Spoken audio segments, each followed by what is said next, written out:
नमस्कार मित्रांनो, स्वागत आहे तुमचं ITI शेख सर या आपल्या युट्यूब चॅनलवर. मित्रांनो, आता ITI ची दुसरी फेरी लागली. तिसरी प्रवेश फेरीसाठी ऑप्शन बदलणं चालू झालेले आहे. मॅक्झिमम विद्यार्थ्यांचा प्रश्न आहे की आम्ही ऑप्शन बदलायला पाहिजे का नाही बदलायला पाहिजे. ऑप्शन बदललं तर काय होणार, ऑप्शन नाही बदललं तर काय होणार.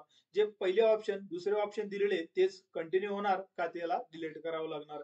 मला इतके पर्सेंटेज आहेत, मग माझा नंबर कोणत्या ट्रेडला लागेल, असेच खूप सारे प्रश्न कमेंट दर्फे मला समजतात. तर जाणून घेऊया या संपूर्ण प्रश्नाविषयी आजच्या या डिटेल व्हिडिओमध्ये.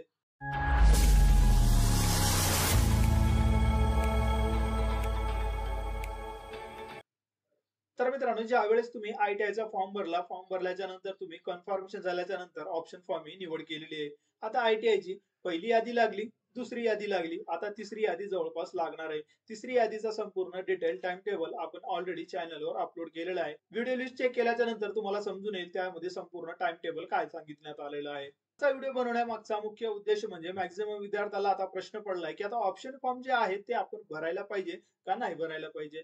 ज्यावेळेस दुसरा राऊंड चालू होता त्यावेळेस आपण एक ऑप्शन फॉर्म भरण्याचा डिटेल व्हिडिओ सुद्धा अपलोड केला होता, ज्यामध्ये तुमचे जुने ऑप्शन डिलीट करून नवीन ऑप्शन तुम्ही कशा पद्धतीने भरू शकता. पण आज मात्र विद्यार्थी कन्फ्युज असतात की मी ऑप्शन चेंज करायला पाहिजे का नाही.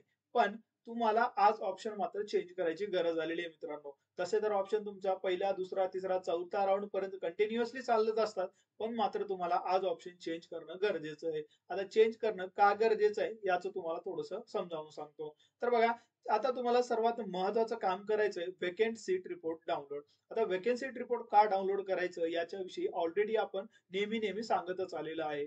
आता बघा, एखादा समजून घ्या तुम्हाला ट्रेड करायचं आहे, इलेक्ट्रिशियन करायचंय, वायरमॅन करायचंय, फिटर, टर्नर, वेगवेगळे असे ट्रेड आहे जे तुम्हाला करायचे असतात. पण तो ट्रेड करत असताना आज 2 राउंड संपलेले आहेत. त्या 2 राउंड मध्ये किती जागा शिल्लक आहेत हे तुम्हाला माहित असणं गरजेचं आहे. ज्या विद्यार्थ्यांचा नंबर लागला किंवा ज्या विद्यार्थ्यांचा नंबर नाही लागला, कोणी प्रवेश घेतलं तर कोणी प्रवेश घेतले नाहीत, अशा सर्व विद्यार्थ्यांना प्रश्न पडतोय की मला पर्टिक्युलर ट्रेड हवा आहे, मग तो मला ट्रेड मिळू शकतो का. आता हे समजून घेण्यासाठी तुम्हाला मदत करते vacant seat report download. Vacant seat report कशा पद्धतीचा डाउनलोड करायचं याचा डिटेल व्हिडिओ आपण ऑलरेडी चॅनलवर अपलोड केलेला आहे. आता वेकेंट सीट रिपोर्ट डाउनलोड केल्यामुळे आपल्याला समजतंय की आज शिल्लक जागा किती आहे त्या पर्टिक्युलर कॉलेजमध्ये. जे तुम्ही आपण मागणीचा ट्रेड करताय त्या ट्रेडचा आज अवेलेबल आहे का संपला. कारण तुम्ही जर बघितले असेल, जी पहिली यादी लागली त्यामध्ये जे इंटेक कॅपॅसिटी जेवढी आहे त्या कॉलेजची, त्या ट्रेडची, तेवढ्या जणांची लिस्ट लागलेली असते. फॉर एक्झाम्पल जर 20 जागा असतील तर 20 जागेचे 20 जागे विद्यार्थी अलॉट केले जातात. आता होतं यामध्ये काय, तर काही विद्यार्थी प्रवेश घेतात तर काही विद्यार्थी प्रवेश घेत नाही, म्हणून हा सेकंड राऊंड चालतो. जर जर हे 20 जागे आहेत ते 20 जागेचे 20 जागे एकाच राऊंड मध्ये जर भरलं तर सेकंड राऊंड साठी ते जागे शिल्लक नसतात. मग अगोदर आपल्याला हे समजून घेणं गरजेचं आहे की तुमची जी ट्रेडची मागणी आहे त्याचे खरंच जागे आज उपलब्ध आहेत का. जर तुमच्या जागेच उपलब्ध नाहीत आणि तुम्ही जर ते ऑप्शन जर फिल करत असाल, त्यामध्ये तुमचा नंबर कसा लागणार, हे एक साहजिक प्रश्न आहे. म्हणून सर्वात अगोदर तुम्ही आपली वेकेंट सीट रिपोर्ट डाउनलोड करा. आता संपूर्ण महाराष्ट्राची वेकेंट सीट रिपोर्ट आपल्याला डाउनलोड करता येते. त्याचा डिटेल व्हिडिओ आपण ऑलरेडी अपलोड केलेला आहे. आता वेकेंट सीट रिपोर्ट डाउनलोड केल्याच्या नंतर आपल्याला पाहायचंय की कोणत्या ट्रेडला जागे शिल्लक आहेत. ज्यावेळेस आपल्याला जागे शिल्लक आहेत हे समजतं, त्यावेळेस त्या कॉलेजला आता ऑप्शन फॉर्म भरणं गरजेचं आहे. ITI ची प्रवेश प्रक्रिया चालते हे टोटल पर्सेंटेज बेसिस नुसार. म्हणजे एखाद्या राऊंडला जर समजून घ्या 60 ला जर एखादा ट्रेड क्लोज झाला असेल तर दुसऱ्या राऊंड मध्ये 80 ला पण होऊ शकतं. आता याचा मागचा जर फॅक्ट बघितलं तर प्रत्येक राऊंडला विद्यार्थी ऑप्शन चेंज करत असतात. आता तिसऱ्या राऊंडला होतं काय, ज्या विद्यार्थ्यांना हायेस्ट पर्सेंटेज आहेत म्हणजेच काय 60 ते 80 च्या दरम्यान ज्या विद्यार्थ्यांना आहेत किंवा एखाद्या विद्यार्थ्याला पर्सेंटेज 85 च्या जवळ सुद्धा असून सुद्धा त्याचा इलेक्ट्रिशियन ट्रेडला नंबर नाही लागला, मग काय करतो तो फिटर टाकतो, टर्नर टाकतो, वेल्डर टाकतो. ऑटोमॅटिकली या ट्रेडची पर्सेंटेज हाय जाते. म्हणून तिसरा राऊंड जो आहे तो तिसऱ्या राऊंडला तुम्हाला ऑप्शन चेंज करणं गरजेचं ठरतं. आता जे ट्रेड अवेलेबल आहेत आणि तुम्हाला जर त्यापैकी जर कोणता ट्रेड करायचा असेल तर तुम्हाला बिंदास ते ट्रेड तुम्हाला ऑप्शन फॉर्म मध्ये चॉईस करणं गरजेचं आहे. नाही, तुम्हाला जर फक्त इलेक्ट्रिशियन आणि वायरमॅनच करायचं असेल तर तुम्ही फक्त एकच काम करू शकता, वेकेंट सीट जर डाउनलोड करायची, जर जागे त्या कॉलेजला शिल्लक राहतील तरच तुम्हाला ते ऑप्शन त्या ठिकाणी ठेवायचे. नाहीतर अदरवाईज तुम्हाला दुसऱ्या कुठल्या कॉलेजला जर करायची इच्छा असेल त्या ठिकाणचे तुम्ही ऑप्शन चेक करू शकता. त्या ठिकाणी सुद्धा अवेलेबल असेल तर त्या ठिकाणी ऑप्शन तुम्ही फिल करा, नसेल तर ते इलेक्ट्रिशियन वायरमॅन हे डिलीट करून टाका. तुम्हाला जे ऑप्शन तुम्हाला करायचे तेच ऑप्शन तुम्हाला आज त्या ठिकाणी द्यायचे आहेत. म्हणून ज्यावेळेस तिसऱ्या राऊंडचा आपण विचार करतो, अगोदरचे सगळे ऑप्शन डिलीट करा आणि नवीन ऑप्शन तुम्हाला या ठिकाणी द्यायचं आहे. आता तिसऱ्या राऊंडचा जर विचार केला तर जवळपास पहिले 5 प्रिफरन्स असे तुम्हाला द्यायचे आहे, जे तुम्हाला करणे कंपल्सरीच राहणार आहे. म्हणजे पहिले 5 ऑप्शन तुम्हाला असे द्यायचे आहेत, म्हणजे अशा जवळच्या कॉलेजचे आणि असे ट्रेड निवडायचे आहेत, ते तुम्हाला लागलं तर करणं हे शक्य होणार आहे. म्हणजेच काय, आतापर्यंत जे विद्यार्थी आपण पाहतो की एक जागा लागली, मला तो ट्रेड नाही करायचा, दुसरा ट्रेड करायचा, अशा प्रकारची मागणी करत असतात. साधा सिंपल गणित असतं, जर तुम्हाला ट्रेड करायचं नाही त्याचे ऑप्शन तुम्हाला द्यायचे नसतात. जर लागलाच ट्रेड तर ते तुम्हाला करणं गरजेचं असतं. मला एखादा हाच ट्रेड पाहिजे, तो ट्रेड नाही मिळाला तर मी आयटीआय करणार नाही, ही मागणी तुमची चुकीची होणार आहे. दुसरा एखादा ट्रेड पाहतो आणि तो ट्रेड जर लागला तर ठीक, नाही तर मला तो जो ओल्ड वाला ट्रेड देणं, अशा प्रकारचा नियम या ठिकाणी नसतं. जो तुम्हाला टाइम टेबल दिलेले त्या टाइम टेबल मध्ये जाऊन तुम्हाला प्रवेश घेणं हे गरजेचं असतं.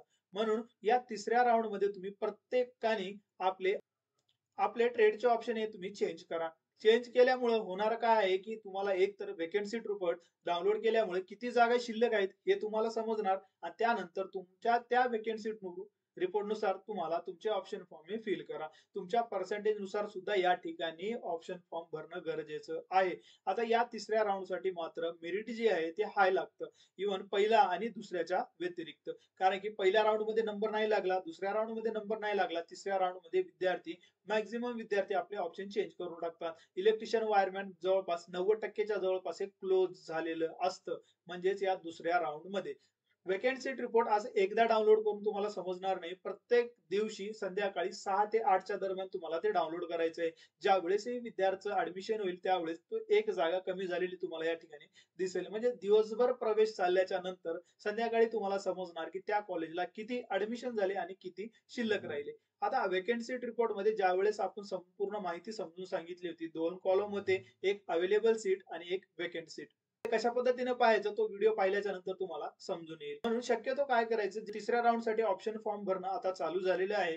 चालू झाल्याच्या नंतर तुम्हाला लवकरात लवकर आपले ऑप्शन फॉर्म डिलीट करून टाका ऑल, किंवा तुम्हाला जर दुसरे ट्रेडच करायचे नसेल तर ते आज इट इज तुम्ही कंटिन्यू ठेवू शकता. पण शक्यतो वेकेन्सी रिपोर्ट डाउनलोड करूनच तुमचा ऑप्शन फॉर्म भरणं गरजेचं राहणार आहे.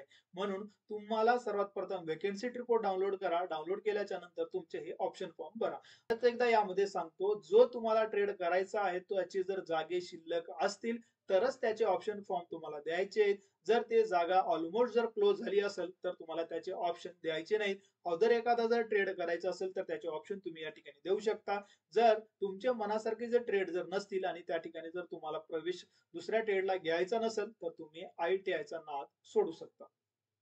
जवळपास 60% विद्यार्थी या इलेक्ट्रिशियन वायरमॅन साठी या ठिकाणी आयटीआय ला फॉर्म भरतात. जर तुमचे पर्सेंटेज जर त्या ठिकाणी मॅच होत नसतील तर त्या ठिकाणी तुम्हाला दुसरा ट्रेड करणं गरजेचं राहणार आहे. साऱ्या विद्यार्थ्यांच्या मनामध्ये एक जास्तीत जास्त प्रश्न विचारला जातो की मला 80% आहेत पण 70% वाल्याला इलेक्ट्रिशियन कसं लागलं, माझा नंबर का नाही लागला. हे वेळोवेळी मी मागच्या काही व्हिडिओमध्ये डिटेलमध्ये सांगण्याचा प्रयत्न केलाच होता. तर बघा, यामध्ये मुख्य जी गोष्ट असते तुमची कास्ट कॅटेगरी या ठिकाणी मॅटर करणार आहे. त्यासोबतच हा एखादा व्यक्ती जो तुम्हाला कमी पर्सेंटेजचा दिसतोय तो महिला आहे का, अपंग आहे, स्पोर्ट्स कोट्यामधून आलेला आहे का, एखाद्या बोर्डर स्कूल मधून आलेले आहे का, त्याच्याकडे एक्स्ट्रा सर्टिफिकेट आहेत, अशा प्रकारचे खूप सारे प्रश्न यामध्ये मॅटर करतात.